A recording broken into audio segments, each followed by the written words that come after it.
하나님께 영광의 박수 올려드리겠습니다. 네, 반갑습니다. 오늘도 수협에 오신 성도님들 주님의 이름으로 사랑하고 축복합니다. 우리는 요즘 추수감사주의를 기다리며 하나님께서 우리에게 주신 감사의 제목들을 하나씩 돌아보고 있습니다. 오늘 수협의 시간에는 다니엘의 감사를 통해서 하나님을 믿는 사람의 감사가 세상을 살아가는 사람들의 감사와 무엇이 다른가 함께 고민해 보고자 합니다. 오늘의 본문은 다니엘서에 들어있는 여러 가지 이야기 중에 다리오 왕 때 있었던 이야기를 소개하고 있습니다. 다리오 왕이 고관 120명을 두어서 전국을 통치하게 하고 그 위에 3명의 총리를 두었습니다. 그래서 그 3명의 총리가 그 120명의 고관들을 관리하게 하였는데 이 3명의 총리 중에 한 명이 다니엘이었습니다. 그리고 3명의 총리 중에서도 다니엘이 가장 뛰어나고 총명함을 드러내서 다리오 왕이 다니엘로 하여금 나라의 모든 통치권을 맡기려고 하였습니다. 오늘의 본문 3절입니다. 다니엘은 마음이 민첩하여 총리들과 고관들 위에 뛰어남으로 왕이 그를 세워 전국을 다스리게 하고자 한지라.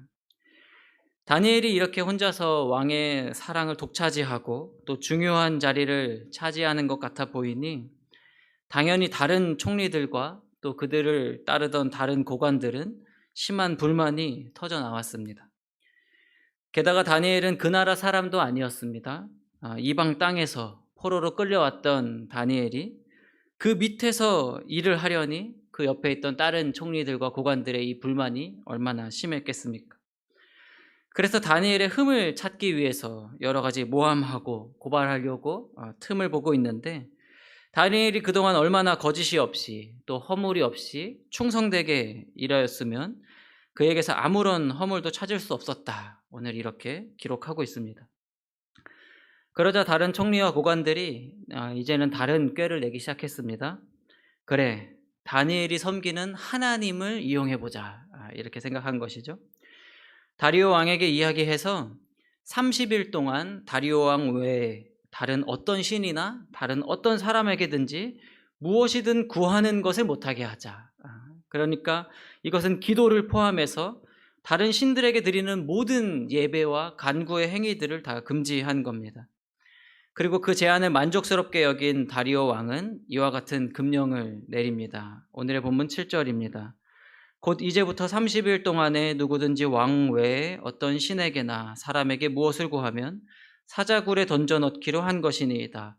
이에 다리오 왕이 조서에 왕의 도장을 찍어 금령을 내니라.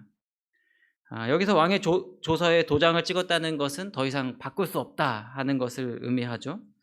그리고 나서 다니엘의 반응이 오늘 본문 10절에 나옵니다. 다니엘이 이 조서에 왕의 도장이 찍힌 것을 알고도 자기의 집에 돌아가서는 윗방에 올라가 예루살렘을 향한 창문을 열고 전에 하던 대로 하루 3번씩 무릎을 꿇고 기도하며 그의 하나님께 감사하였더라. 다니엘은 조서의 내용을 알았습니다. 그리고 조서에 왕의 도장이 찍혔다는 것이 어떤 의미인지도 알고 있었습니다. 그걸 다 알고 있었으니까 자기가 평소에 하던 대로 하나님께 계속해서 기도한다면 자신에게 어떠한 일이 닥치게 될지를 누구보다 더 잘 알고 있었다는 뜻입니다. 우리는 가끔 이런 생각을 하고는 합니다. 내가 만약에 하나님을 따라가다가 내가 하나님의 말씀에 순종하고 하나님의 말씀만을 따라가다가 혹시 내 삶이 손해를 볼 수도 있지 않을까? 이런 생각을 하고는 하죠. 혹시 하나님의 말씀만 듣고 사람들에게 내 것을 자꾸 나누고 퍼주다가 이러다가 내 삶이 망해버리는 것은 아닐까? 이런 생각들을 하게 됩니다. 성도님들은 이런 고민 해본 적 없으신가요? 저만 하는 건가요? 이런 고민을 하게 되죠. 실제로 우리가 왜냐하면 하나님을 따라가는 길은 좁은 길이기 때문에 주님의 말씀을 따르는 길은 이런 것들이 이제 대가 지불이 필요하기 때문에 그렇습니다. 그래서 이런 고민은 얼핏 보기에 어리석은 생각처럼 보일 수 있지만 이것은 부끄러운 고민이 아니라 하나님의 말씀을 진정으로 따라가려고 했던 사람들이 부딪히게 되는 고민입니다. 하나님의 말씀을 따라갈 때 내가 그것에 대해서 어떻게 반응할 수 있는가, 이런 고민을 하는 것이죠. 세상의 사람들처럼 자신의 이익을 극대화시키기 위해서 힘써 살아가도 힘든 이 세상에서 내가 혹시 손해를 보거나 남들보다 뒤처지지는 않을까 하는 막연한 불안함과 두려움이 우리를 찾아올 때가 있습니다. 그런데 오늘 본문에서 다니엘은 지금 내가 여기서 하나님께 경배한다면, 지금 내가 여기서 하나님을 계속해서 섬기기로 결정한다면 나에게 어떠한 손해가 올지를 알고 있다는 겁니다. 이거는 손해가 올 수 있는 가능성이 아니라 분명하게 불이익이 있을 거라는 것을 알고 있다는 것을 뜻합니다. 그럼에도 불구하고 다니엘은 예루살렘을 향해서 창을 열고 전에 하던 대로 하루에 3번씩 하나님 앞에 기도하며 그의 하나님께 감사하였습니다. 제가 이 설교를 준비하면서 말씀을 묵상하면 묵상해 볼수록 참 놀라운 고백입니다. 나의 앞에 이 불이익이 분명하게 있을 것을 알고도 하나님 앞에 감사 기도를 드렸다는 것이죠. 하나님께서 평강을 주시고 우리에게 풍요를 주시고 우리의 삶이 잘 풀려가는 상황에서는, 내 형편이 좋고 내 형편이 넉넉한 상황에서는 누구든지 쉽게 감사할 수 있습니다. 감사하게도 우리의 삶에 감사할 제목들이 많을 때에는 하나님을 믿지 않는 사람들도, 예를 들면 불교를 믿거나 이슬람을 믿거나 심지어 무당을 믿어도 삶에 좋은 일이 계속 생긴다면 누구나 감사를 고백하는 것이 어려운 일이 아닙니다. 하지만 오늘 다니엘의 감사는 그렇지가 않았습니다. 다니엘은 분명히 하나님께 감사할 수 없는 상황이었지만 그 안에서도 흔들림 없는 감사의 기도를 올렸습니다. 데살로니가전서 5장 18절에는 범사에 감사하라, 이것이 그리스도 예수 안에서 너희를 향하신 하나님의 뜻이다, 이렇게 선포하고 있는데요. 감사할 수 없는 상황에서 우리가 어떻게 감사할 수 있는지 오늘 이 시간에 이 다니엘서 말씀 안에서 함께 깨닫게 되기를 소원해 봅니다. 다니엘은 이렇게 어려운 상황에서 어떻게 하나님께 감사할 수 있었을까요? 다니엘의 감사는 뜻을 정한 감사였습니다. 다니엘서를 1장에서부터 천천히 잘 읽어보면 다니엘의 신앙 속에서 비슷한 구조가 계속 반복해서 드러나는 것을 우리가 알 수 있습니다. 다니엘 1장 8절 9절입니다. 다니엘은 뜻을 정하여 왕의 음식과 그가 마시는 포도주로 자기를 더럽히지 아니하리라 하고 자기를 더럽히지 아니하도록 환관장에게 구하니 하나님이 다니엘로 하여금 환관장에게 은혜와 긍휼을 얻게 하신지라. 다니엘이 하나님을 향해서 마음을 정하면, 다니엘이 하나님을 향해서 먼저 뜻을 정합니다. 그러면 하나님께서 그에게 은혜를 입게 하시는 장면이 나옵니다. 다니엘서 2장에도 비슷한 장면이 나옵니다. 느부갓네살 왕이 한 꿈을 꾸었는데 그 왕이 신하들에게 내가 꾼 꿈과 그 꿈의 해석을 맞추라고 명령합니다. 그러니까 신하들이 왕에게 그 꿈을 알려주시면 우리가 그 해석을 알려드리겠습니다, 이렇게 말하지만 느부갓네살 왕은 나의 꿈까지 맞춰야 된다, 그렇지 않으면 왕궁에 있는 모든 지혜자들을 다 죽이겠다, 이렇게 말하였습니다. 이 소식을 들은 다니엘이 먼저 왕에게 나아갑니다. 왕에게 나아가서 왕에게 자신에게 먼저 시간을 허락해 달라고 이야기합니다. 그러니까 그 꿈의 내용을 다 알고서 간 게 아니라 일단 왕에게 가서 저에게 시간을 주십시오, 이렇게 선포했다는 거죠. 그러면 자신이 내가 왕의 꿈과 그 해석을 알려주겠다, 이렇게 이야기합니다. 그리고 나서 왕 앞에서 물러서 나온 이 다니엘이 친구들에게 갑니다. 친구들에게 가서 이것을 위해서 너희가 하나님께 기도해달라, 이렇게 요청합니다. 여기서 순서가 중요합니다. 다니엘은 먼저 오직 은밀한 것을 드러내실 분은 하나님이시다라고 자신의 마음에 정함을 가졌습니다. 자신의 마음의 뜻을 정한 거죠. 하나님이 이것을 푸실 수 있으시다, 하나님만이 이것을 해결하실 수 있으시다, 이렇게 정한 겁니다. 그리고 그날 밤에 하나님께서 환상 중에 다니엘에게 나타나십니다. 그리고 그 은밀한 것들을 드러내시는 것이죠. 다니엘서 3장에도 비슷합니다. 여기 3장에는 다니엘과 세 친구들의 이야기가 나오는데요. 이번에는 느부갓네살 왕이 커다란 금신상을 세우고 모든 백성들은 다 금신상에게 절하라 이렇게 이야기했습니다. 그렇지 않으면 풀무불에 던지겠다. 뜨거운 풀무불에 던지겠다. 이렇게 엄포를 놓았습니다. 그런데 다니엘의 세 친구 사드락과 메삭과 아벳느고가 금신상에게 절하지 않기로 자신의 마음을 정합니다. 그리고 실제로 풀무불 가운데 던져 넣어지게 되는데 그 풀무불 안에 하나님의 사자가 내려와서 그들을 보호해 주는 것들을 경험합니다. 그러므로 지금 다니엘서가 반복적으로 우리에게 강조하고 있는 것은 다니엘과 그 친구들이 먼저 하나님께 뜻을 정하고 하나님께 마음을 정하면 하나님께서 그들에게 나타나셔서 하나님의 은혜를 경험하게 하셨다 하는 것이죠. 이러한 다니엘의 믿음의 걸음을 생각해 본다면 오늘 본문에 다니엘 자신이 어려움에 처하게 될 것을 분명하게 알고도 하나님께 기도하고 감사하는 다니엘의 모습이 다니엘의 신앙 안에서는, 다니엘의 믿음 안에서는 그렇게 이상한 반응이 아니었다는 것을 알 수 있습니다. 그냥 다니엘은 자연스럽게 반응했다는 것이죠. 마음을 정한 것입니다. 하나님 앞에 하나님께서 나의 주권자가 되신다 이렇게 정한 것이죠. 그러므로 다니엘의 감사는 뜻을 정한 감사였습니다. 혹시 여기 모인 우리 성도님들 가운데 감사할 일이 삶 가운데 쉽게 보이지 않으시는 분이 계실 수도 있을지 모르겠습니다. 감사의 마음이 잘 차오르지 않아서 고민이 되시는 분이 있을지도 모릅니다. 만약에 그런 분이 계신다면 먼저 하나님 앞에 감사하기로 뜻을 정하시기 바랍니다. 하나님 앞에 감사하기로 뜻을 정한다는 것은 어떤 뜻일까요? 하나님은 선하신 하나님이시다. 이렇게 우리의 영혼 가운데 먼저 선포하는 것입니다. 하나님은 실수가 없으신 분이시다 하고 우리의 마음 가운데 뜻을 정하는 것이죠. 하나님은 나를 창조하신 분이시고 하나님은 나의 아버지가 되시는 분이시고 하나님은 나를 향한 완전한 계획을 갖고 계신다. 이렇게 먼저 믿음으로 선포하는 것입니다. 이렇게 우리가 우리의 삶에 어떠한 상황이 발생하고 나서 그 상황에 따라서 우리의 뜻을 정하는 것이 아니라 반대로 우리가 먼저 하나님을 향해 먼저 우리의 뜻을 정하면 우리는 어떠한 상황 가운데서도 하나님의 선하심과 하나님께 감사할 수 있는 제목을 발견하게 되는 것입니다. 히브리서 11장에 믿음은 보이지 않는 것들의 증거다 이렇게 말하고 있습니다.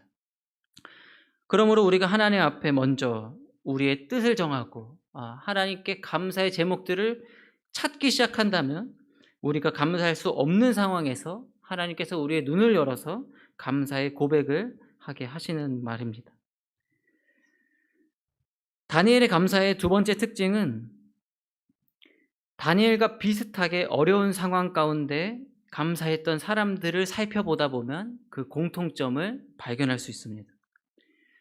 성경에 그리고 또 성경 밖에 이 세상에 다니엘과 같이 어려운 상황에서도 감사의 기도를 올렸던 많은 믿음의 선배들이 있습니다. 먼저 성경 속에 있는 다윗의 고백입니다. 시편 57편입니다. 하나님이여 내 마음이 확정되었고 내 마음이 확정되었사오니 내가 노래하고 내가 찬송하리이다. 주여 내가 만민 중에서 주께 감사하오며 문 나라 중에서 주를 찬송하리이다. 이 시편은 어떤 상황에서 쓰여진 시일까요? 시편 57편의 표제어를 보면 이렇게 적혀 있습니다. 다윗의 시, 다윗이 사울을 피하여 굴에 있던 때에 이렇게 기록되어 있습니다.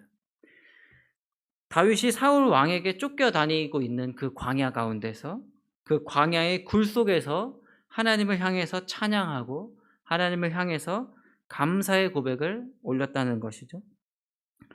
또 로마서 5장에 보면 사도 바울이 우리가 환난 중에도 즐거워하나니 이렇게 고백합니다.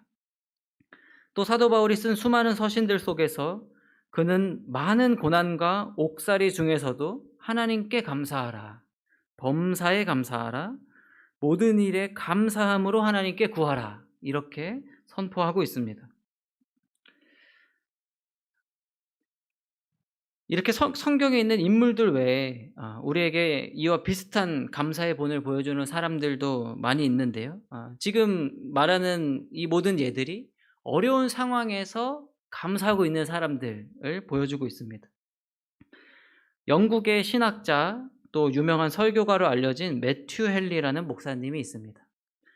그 목사님이 어느 날 밤에 자기네 집에 가는 길에 강도를 만났다고 합니다. 그래서 강도를 만나서 피가 흐르도록 구타를 당하고 또 가진 돈을 모두 빼앗겼다고 합니다. 그리고 그가 집으로 돌아와서 하나님께 이렇게 기도했습니다.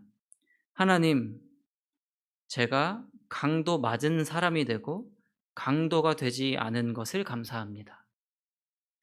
하나님, 제가 돈을 빼앗겼으나 생명을 빼앗기지 않았으니 감사합니다.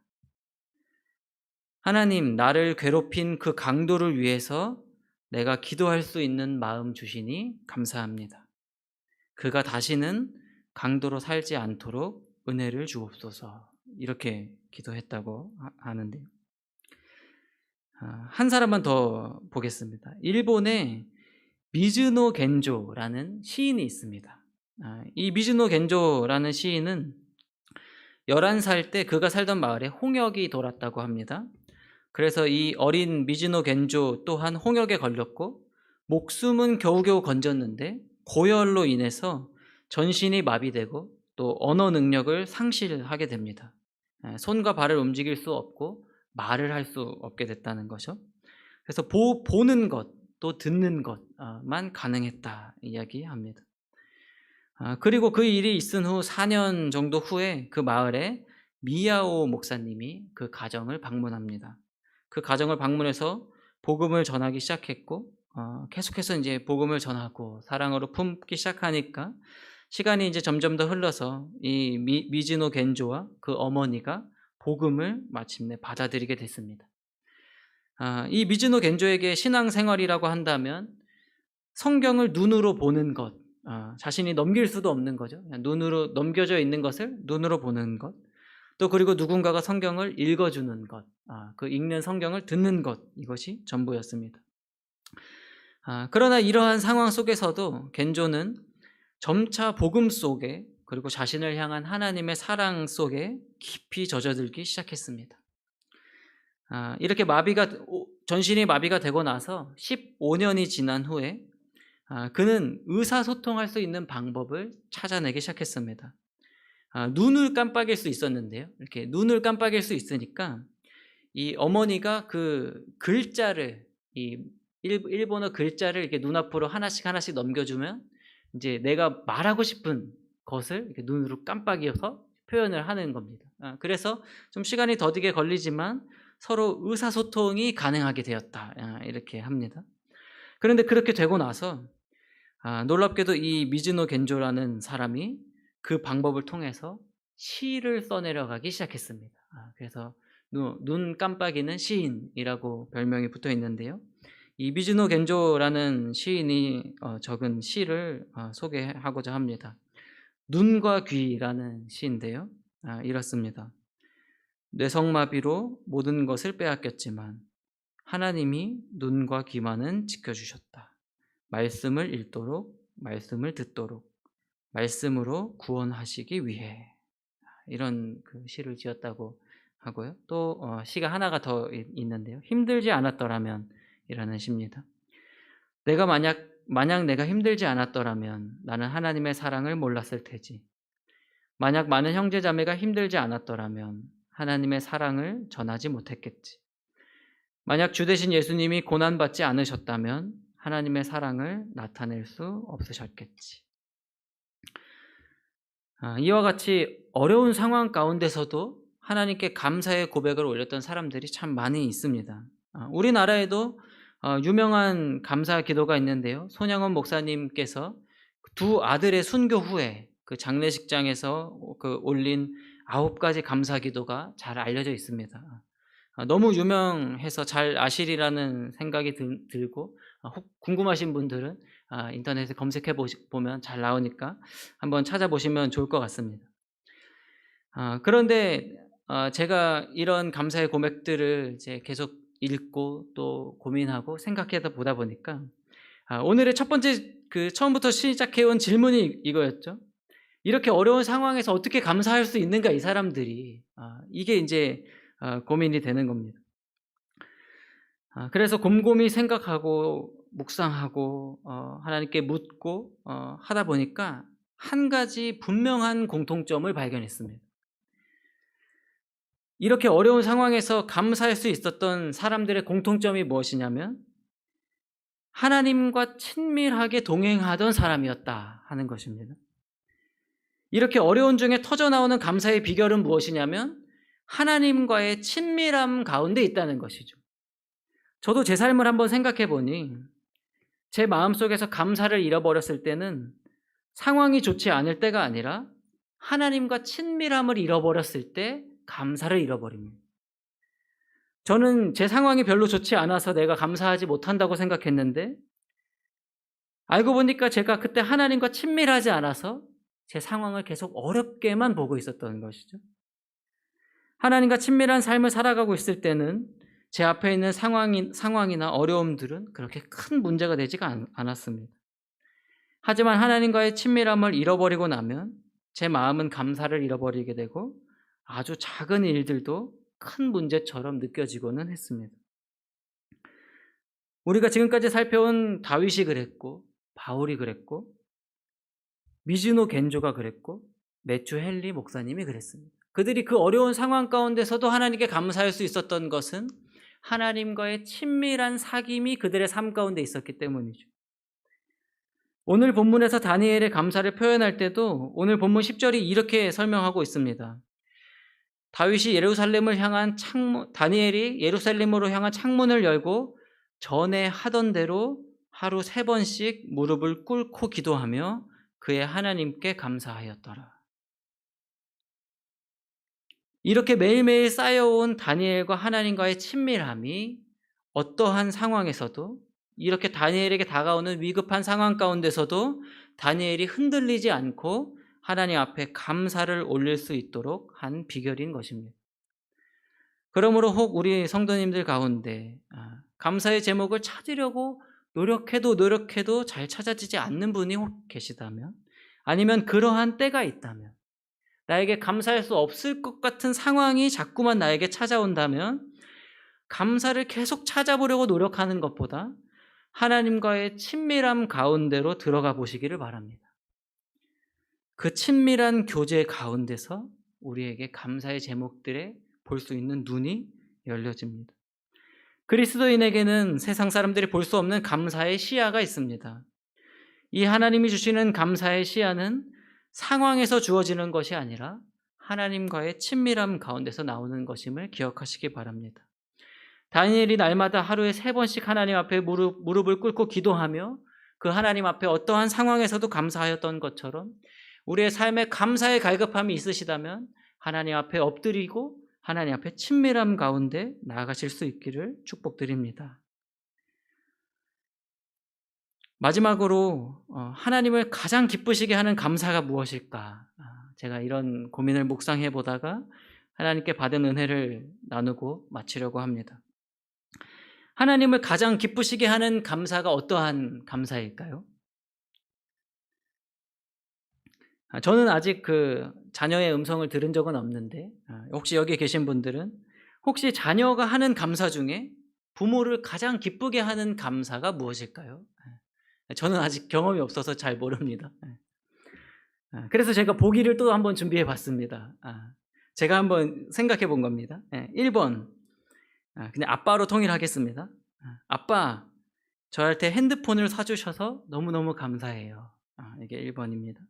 2번, 아빠, 엄마 몰래 용돈 주셔서 감사해요. 2번. 3번, 아빠, 나를 위해서 열심히 일해 주셔서 감사합니다. 3번이고 마지막 4번입니다. 아빠, 나는 아빠가 내 아빠라서 감사합니다. 저는 4번이라고 생각했습니다. 그래서 하나님 앞에 제가 하나님을 기쁘시게 하는 감사를 올려드리고 싶다 이렇게 고민하다가 하나님, 저는 하나님이 저의 하나님이라서 감사합니다. 이 말을 다르게 표현한다면 하나님, 저는 하나님 한 분이면 충분합니다. 이런 표현이 됩니다.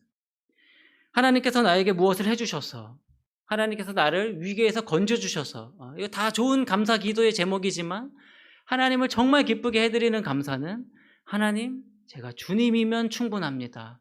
이보다 더한 감사가 어디 있겠습니까? 그런데 저는 솔직히 말해서 이 표현이 하나님 한 분이면 충분합니다. 이 표현이 말은 참 좋은데 현실성이 좀 떨어진다고 생각했습니다. 현실은 여전히 어려운데 내 삶에 현실이 있는데 어떻게 진짜 하나님으로 충분할 수 있을까요? 이 고백을 어떻게 하나님 앞에 할 수 있을까요? 여러분들은 어떻게 생각하십니까? 이 질문의 답은 이러한 고백에 대해서 고민을 깊게 해본 사람이 그 답을 알 수 있습니다. 상황이 여전히 어려운데 앞으로 헤쳐나갈 길이 보이지 않는데 하나님으로 충분할 수 있을까요? 충분할 수 있습니다. 하나님을 사랑하게 되면 하나님으로 충분할 수 있습니다. 우리가 더 필요한 것이 없어서, 내가 부족한 것이 없어서 하나님으로 충분한 것이 아니라 하나님을 너무 사랑하면 내가 부족한 것이 있다고 하더라도, 내가 조금 모자란 것이 있다고 하더라도 하나님이 충분하다는 고백이 우리의 입술에서 터져 나온다는 겁니다. 그 사랑을 예수님께서 우리에게 먼저 보여주셨습니다. 예수님이 우리를 사랑하셔서 십자가를 지시는 것은, 그래서 하늘의 모든 보좌를 버리시고 자신의 모든 것을 내어주시는 것은 주님께서 우리로 하여금 나는 너 하나면 충분하다 하는 선포를 우리에게 하고 계시는 겁니다. 하나님이 어떻게 우리에게 이렇게 모든 것을 내어주실 수 있을까요? 우리를 사랑하셨기 때문입니다. 하나님의 십자가는, 예수님께서 지신 십자가는 나는 너 하나면 충분해. 나는 다른 것 다 필요 없다. 이 고백이 들어있는 것입니다. 십자가 속에서 여러분을 향해서 외치시는 예수님의 고백을 들으실 수 있기를 바랍니다. 다니엘의 세 친구들이 이와 같은 유명한 고백을 합니다. 하나님께서 나를 구해주실 줄로 믿지만, 그러나 하나님께서 그리하지 아니하실지라도, 하나님께서 우리를 구하시지 않으실지라도 하는 고백은, 나는 하나님으로부터 오는 어떠한 보물이나 하나님의 도움의 손길이 아니라 하나님을 사랑하는 것이고, 그러므로 하나님 한 분이면 충분합니다. 혹시 하나님이 내 뜻대로, 내 생각대로, 내가 원하는 방편대로 나의 삶을 인도하시지 않는다 할지라도 나는 하나님의 선하심과 하나님의 신실하심을 믿습니다. 왜냐하면 하나님께서 나를 먼저 사랑하셔서 전부를 주셨기 때문이죠. 하나님을 사랑하는 이 고백이 우리 모두의 고백이 되고, 하나님께서 나의 전부가 되신다는 이 고백이 우리의 삶의 고백이 되기를 간절히 축원드립니다. 이 시간에 우리 함께 기도하겠습니다. 우리 같이 기도하실 때 오늘 들은 말씀을 생각하시면서, 하나님, 내 마음의 뜻을 이 시간 내가 먼저 정하기를 원합니다. 내 앞에 주어진 상황에 따라서 날마다 내 마음이 이리저리 흔들리는 것이 아니라 하나님을 향한 뜻을 내가 먼저 정하고, 나에게 주어진 모든 상황 속에서 하나님이 보여주시는 감사의 제목들을 내가 발견하기를 원합니다. 하나님, 나의 마음 가운데 감사의 시야를 열어주십시오.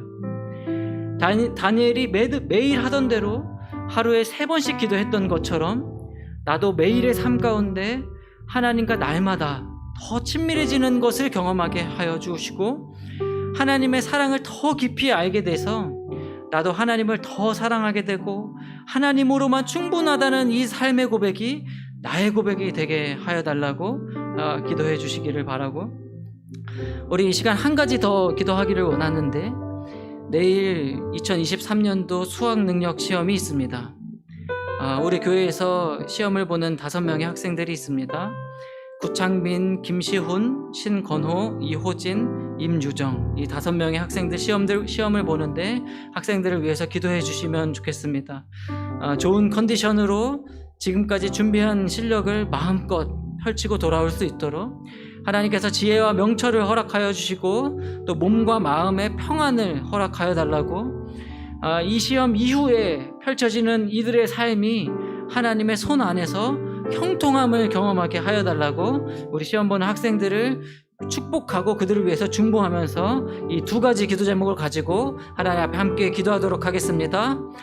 살아계신 하나님 아버지, 감사합니다. 하나님, 오늘 다니엘의 감사를 통하여서 하나님, 우리가 감사할 수 없을 것 같은 상황 가운데서 하나님, 때로 내 삶이 메마른 땅과 같고 하나님, 내 삶이 광야와 같은 이 시절 가운데 어떻게 하나님께 감사할 수 있는가 돌아보게 하여 주시니 감사를 드립니다. 하나님, 다니엘이 하나님 앞에 먼저 마음의 뜻을 정하고 하나님 그 삶의 신앙을 이어갔던 것처럼 하나님, 나도 하나님 앞에 먼저 나의 마음의 뜻을 정하기를 원합니다. 하나님, 하나님께서 신실하신 하나님이 나의 하나님이 되고 나의 아버지가 되고 하나님께서 나의 삶을 지금까지 인도하여 주신 것처럼 나의 삶을 주님의 강한 오른손으로 붙들고 계심을 하나님, 내가 내 영혼 가운데 선포합니다. 내 마음을 하나님의 뜻 가운데 확정합니다. 하나님, 나의 삶 가운데 말씀하여 주시고 나의 마음 가운데 눈을 띄워주셔서 하나님, 나의 삶 가운데 말씀하시는 하나님의 음성을 깨닫고 하나님, 나의 삶 가운데 하나님이 뜨게 해주시는 감사의 눈이 열려지게 하여 주옵소서. 하나님 앞에 어려운 상황 가운데서도 감사했던 그 믿음의 인물들이 하나님, 그 날마다 친밀한 교제 가운데 하나님 흔들리지 아니하고 주님 앞에 기도를 올렸던 것처럼 하나님, 우리도 우리의 삶의 삶 가운데 아침마다 점심마다 저녁마다 하나님 앞에 엎드릴 수 있는 아버지, 우리의 믿음의 삶이 이어지기를 소망합니다. 하나님, 우리가 하나님에게서 오는 어떠한 선물을 기대하거나 하나님에게서 오는 우리의 구원과 도우심을 구하는 것이 아니라 하나님께서 나의 아버지가 되시고 하나님께서 나에게 말씀하시는 것들을 내가 깨달아는 것들에 집중하게 해주시고 하나님이 나의 마음 가운데 말씀해 주실 때 아멘, 주님의 말씀대로 내가 살아가기를 원합니다. 하나님, 내가 하나님의 뜻 가운데 사는 내가 만족합니다. 하나님, 나를 향해서 자신의 모든 것을 내어주신 예수님의 십자가 속에서 하나님, 나를 향한 거부할 수 없는 하나님의 사랑을 발견합니다. 하나님, 내가 아직 죄인되었을 때 나를 위하여 십자가에 죽으심으로 하나님의 사랑을 확증하신 것을 내가 하나님 믿음으로 받아들입니다. 하나님, 믿음은 보이지 않는 것들의 증거라고 하셨사오니 하나님, 내가 보이지 않는 것들에 주목하지 못할 때 하나님, 나의 눈을 열어주옵소서. 하나님, 특별히 내일은 수학 능력 시험이 있습니다. 하나님, 우리 교회에서 시험을 보고 있는 우리 구창민, 김시은, 신건호, 이호진, 임유영이 5명의 학생들 하나님, 그들의 마음을 붙잡아 주시고 하나님, 그들의 몸과 영혼을 붙잡아 주셔서 하나님, 지금까지 준비한 실력 하나님 마음껏 펼치고 돌아올 수 있도록 그들의 하나님 오늘의 밤과 또 내일의 하루의 삶을 하나님께서 붙들어 주시고 주관하여 주옵소서. 하나님, 그들에게 지혜와 명철을 허락하여 주셔서 그들이 공부한 것 다 기억나게 하여 주시고 특별히 하나님이 시험 이후에 펼쳐지는 이들의 삶이 하나님의 손 안에서 한 걸음 한 걸음 영통함을 얻고 하나님의 주되심을 경험하는 하나님 축복된 삶이 될 수 있도록 이들의 영혼을 축복하여 주옵소서. 사랑하는 하나님 아버지, 다니엘이 하나님 앞에 뜻을 정하고 하나님의 은혜를 경험하였던 것처럼 오늘 저희들도 하나님 앞에 마음을 정하여 하나님의 선하심과 신실하심과 나의 삶을 붙들고 계시는 것을 믿음으로 선포하였습니다. 사랑하는 상일교회의 모든 성도들이 삶 가운데 하나님께서 베풀어 주시는 인자와 자비가 날마다 넘쳐나는 것을 경험케 하여 주옵소서. 우리의 삶이 메마른 광야와 같이 느껴지고 하나님께 더 이상 감사할 힘이 없다고 느껴질 그때에 동굴 속에 다윗에게 찾아가셨던 주님, 고난 중에 바울과 함께 하신 그 주님, 저희의 삶 한가운데 깊숙이 찾아와 주셔서 하나님과의 친밀함 속에 우리의 영적인 눈이 열리고 하나님 한 분으로 충분한 삶 살아갈 수 있도록 주님의 그 십자가의 사랑을 한량없이 부어 주옵소서. 내일은 2023년도 대학 수학능력 시험이 있습니다. 구창민, 김시훈, 신건호, 이호진, 임유정 이 5명의 학생들 그동안 준비해온 시간과 노력들을 하나님께서 응답하여 주시고 지혜와 명철을 더하사 그들의 실력을 마음껏 발휘할 수 있도록 그들의 시간들을 그 시험 순간순간을 붙들어 주옵소서. 몸과 마음의 평안을 허락하여 주셔서 가장 좋은 컨디션으로 시험 볼 수 있도록 인도하여 주시고 그 이후에 펼쳐지는 이들의 모든 삶의 여정 가운데 하나님께 선하심과 인도하심을 경험하게 하여 주옵소서. 지금도 병환 중에 신음하고 있는 상해교회 모든 지체들 하나님 어루만져 주시고 그들의 몸이 하루속히 회복되며 그들의 심령이 소생케 되게 역사를 허락해 주옵소서. 가난으로 괴로워하는 자들에게 그들의 피로를 채우시고 입혀주셔서 하나님께 올려드리는 감사의 제사로 주님을 영화롭게 하는 영광의 삶 살게 하여 주옵소서. 이 모든 말씀 우리의 모든 것 되시는 예수님의 이름으로 기도하옵나이다. 아멘. 네, 광고사